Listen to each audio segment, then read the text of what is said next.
been extended for 2 years in Australia. But at the same time, I must say I'm really disappointed that they haven't become permanent in the sites that are designated, including Ceduna in my electorate of Grey, which was, of course, the first one in Australia to nominate itself for the process.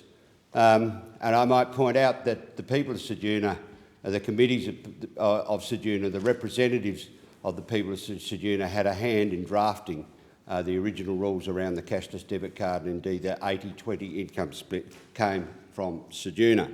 I got asked on ABC radio this morning how I felt the debate had gone in Canberra this week, and I said I was pretty disappointed with it, especially the allegations around coming from the Labor Party, I must say, generally, mainly, that accusing that the card is racist. And I think by inference accusing that those that support the card are racist. I find that offensive.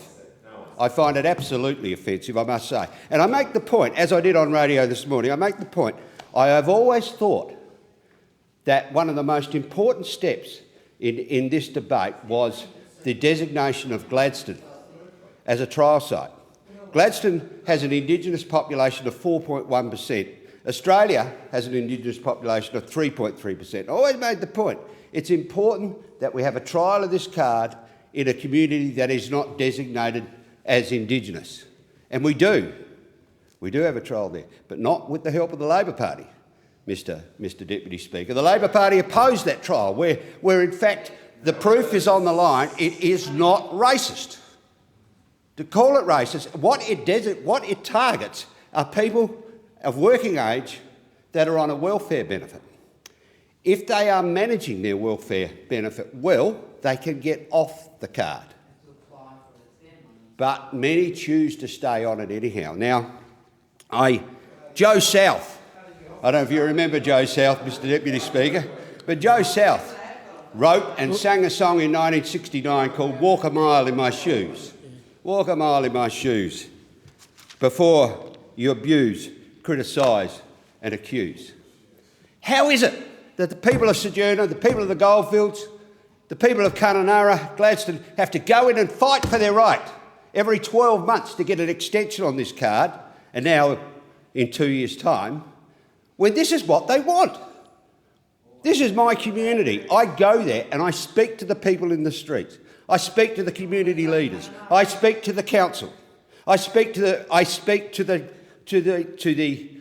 the services providers there. And when I spoke to a woman, she was about 55, I'd say, maybe 60, and she said, I was against this card. I was against this card.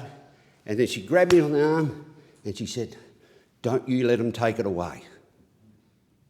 But she has to still fight for the right to have this card, because we have all these people from the east of Australia, from the universities, from social services, high-paid lawyers, telling them what they should have. They don't have rights to actually to articulate for themselves. Now, it is not just the people that are on the welfare card that say keep the card. It is the rest of the community too, because they too have rights, and the card benefits them as well. The community is calmer. There is less ructions on the street. There are less people reporting domestic violence.